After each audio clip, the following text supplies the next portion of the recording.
Good afternoon, ladies and gentlemen. This is Davo from Arc on Esports, bringing you a 1v1 Starcraft 2 cast today. This time from Cast It. Yeah! It's been a while since I've done a cast. Since the UK SCL games, I've had a lot on my plate.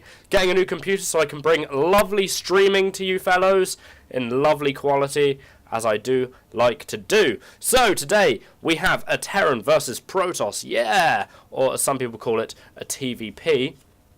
On Cloud Kingdom, and today in the top right hand corner we have eCAiolos. I will just be calling eCAiolos. And in the bottom left hand corner we have eGDosenfett.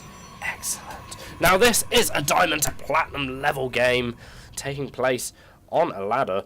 I'm not sure if it's actually American or European, and I know that is terrible webcasting right there, but you know what, I'm sorry, you'll probably recover at some point pretty soon. So, you ask, you're getting a new computer so you can stream? Yes I am. Quite a lot of the time that I've been away has been saving up to get a lovely new computer by doing a job in order to get you all lovely content.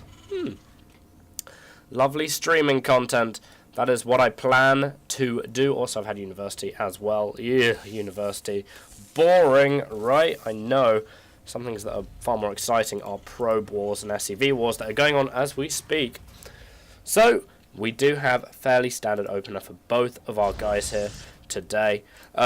Alos, or whatever I'm going to eventually call him without noticing, is actually building a barracks on top of his ramp right now, but he is building it in a slightly to the left position. Usually you would see it in the middle right here.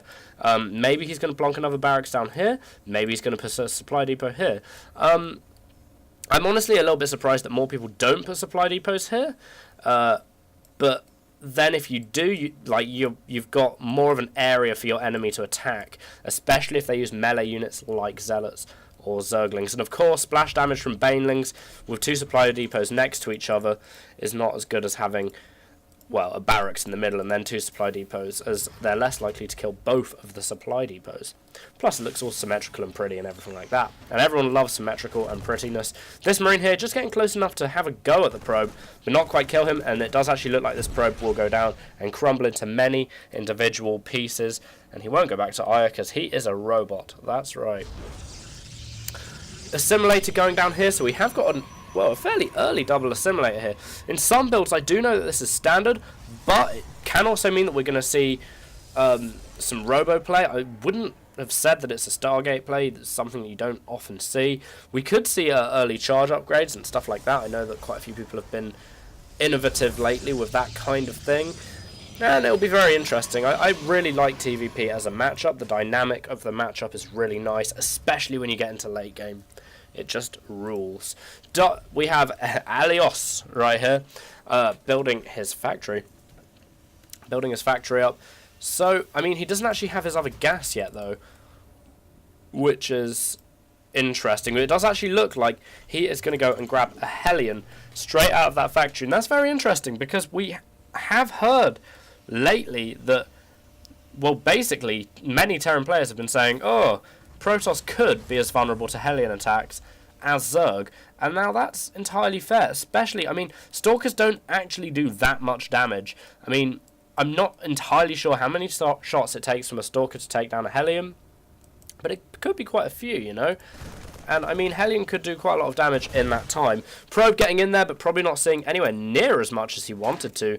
Dosenfett's vision there. He does not see the factory coming, so he is oblivious of the Hellion play. It does actually look like it will be a Hellion drop right now. No gas just yet for eCAiolos. eCAiolos. Ah, it's very Spanish sounding. eCAiolos instead. But we do have the Phoenix coming out right now. So we are going to see a Stargate play. So I'm going to have to eat my words with a big bowl of spaghetti bolognese as the Phoenix drafts off to its war zone all the way across the map, using the invaluable follow function there on StarCraft 2. I have managed to hold on to that Phoenix. Love it.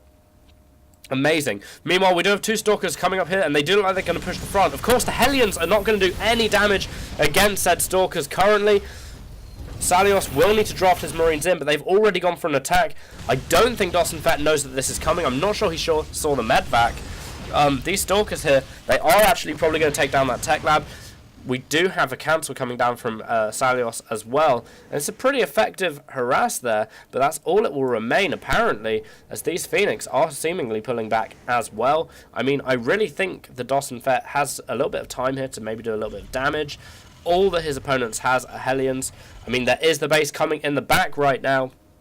The drop coming in the back, but it doesn't look like it will almost immediately get shut down by the Stalkers, but the Stalkers have changed their focus fire as soon as the medvac dropped one Marine, and that is a little bit of a disaster for eGDosenfett right there. If the Stalkers had just carried on shooting at the Marines, sorry, the medvac, it wouldn't have been so much of a problem. We do have Zealots morphed in right there to come and try and take care of the Marines as well.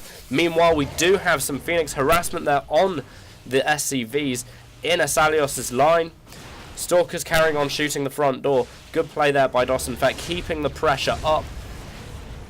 Not bad at all. I think one of the Hellions has also been sniped as well. That Viking does not stand a chance. Phoenix are pretty good in the air-to-air arena. No more Vikings coming out right now for eCAiolos. Sadly for him, he is supply blocked. Emergency supply coming down for him right now. That Viking has started. I mean, he might be better off pumping Marines, because then the Phoenix will have to waste their Graviton catapult on getting the Marines and stop them from doing damage. But I mean, currently that is not what eCAiolos is doing. He's just going for the Viking instead. That drop also got cleaned up as well. Just going to quickly point that out. But I mean, eCAiolos probably massively distracted by what's been going on in his very own base. So let's look at the workers killed count there.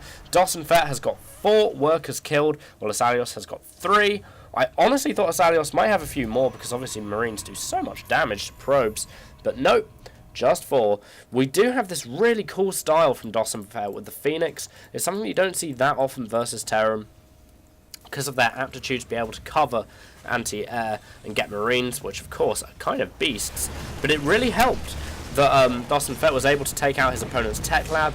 Therefore, eCAiolos did not have stim yet. But I mean, this missile turret is really going to hurt the way that these Phoenix can operate. Taking advantage of the way the Marines are focused off, firing the Stalkers down right now, taking out the medvac, taking out the Viking. Medvac's still up, actually. And it doesn't look like these Stalkers will go down if they're not too careful. This one getting away with 50 shields, 17 HP. Oh my goodness me. Whew. Crazy game. Some Zealots coming up right here. They are almost definitely to tank some damage. I mean, now that there are no more Hellions on the map, well, there's one Hellion on the map here. I mean, he can really do some pretty nasty damage to the Zealots, but, I mean, they are going to have to be careful, the Zealots, but not so careful. I mean, Hellions, they do a lot of damage, but their damage very largely relies on numbers as well, and the Blue Flame upgrade, of course. We do have eCAiolos finally switching his factory.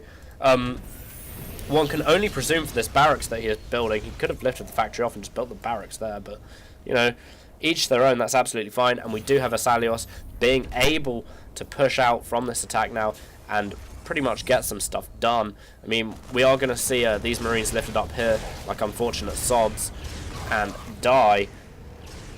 But eCAiolos, is his stim done yet? No stim for eCAiolos just yet. No combat shield, no upgrades, no nothing. But that is what happens when you get harassed like this in the early to mid game.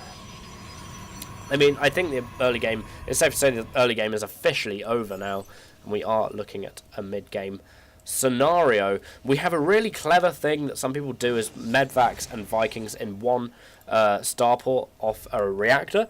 That's pretty actually quite clever.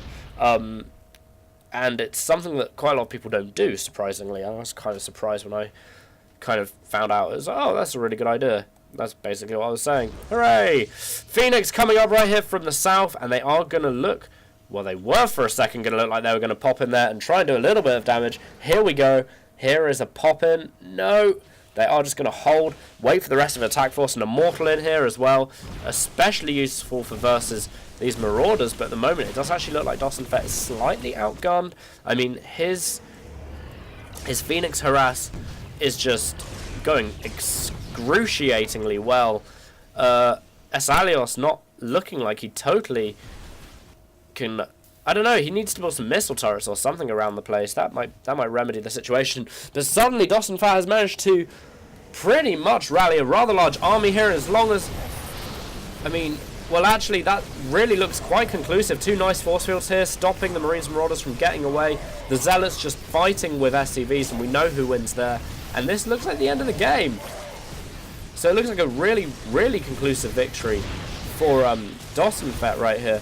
I mean, maybe he'll just have to force field the ram, stop those Marines and Marauders from being a pain in the arse. They still don't have their stim. Really, really nice play right there. Blocking his own army out of the base, but that doesn't particularly matter. He does have high ground vision, courtesy of the Phoenix. And there is the GG from eCAiolos. GG from eGDosenfett, and eCAiolos left the game. So there we are. That was this game. Oh, I am doing more UKSCL soon. I am doing some live streaming soon. So keep very much posted. But before I go, let's quickly talk about this game. I really thought that eGDosenfett's harassment in this game was quite nice. It's quite a unique, original kind of thing. I mean, it's something that you certainly don't see that much. Is a Protoss player going Stargate like this. And I mean, he really did use it to a really decent degree, actually. I mean, it's not... He kind of proved it's not exactly what you kill, it's rather how you influence the enemy player to be afraid of you. I think that's the important message here. I mean, let's say if we skip back like to the 9-minute mark when both players' main section of harassment was done. I mean, workers killed. It had 4 for eGDosenfett, and he was the guy doing the main harassment, really. And this carries on for a very, very long time, as you can see. It's still carrying on, and the harassment is still going on. There we go, we finally have 2 more workers killed. But as you can see, he's not doing one of these big harassers that goes in and kills like 10 probes all at once. Oh no. I mean, most of the workers killed of the actual game come down to when the SCVs engage the Zealots there right at the end. So what I'm trying to say is it's really nice tactical play by eGDosenfett, basically showing that all you need to do for harass is just poke around a bit and scare the shit out of your opponent. So there you are. Anyway, guys, thanks a lot for watching. It has been Davo again from Archon Esports. I hope you have a nice time. Well, I hope you had a nice time watching this. And I will see you guys next time. Hopefully on the live stream. Or maybe I will cast some more games this week. But super duper busy time. I'm really sorry. GG!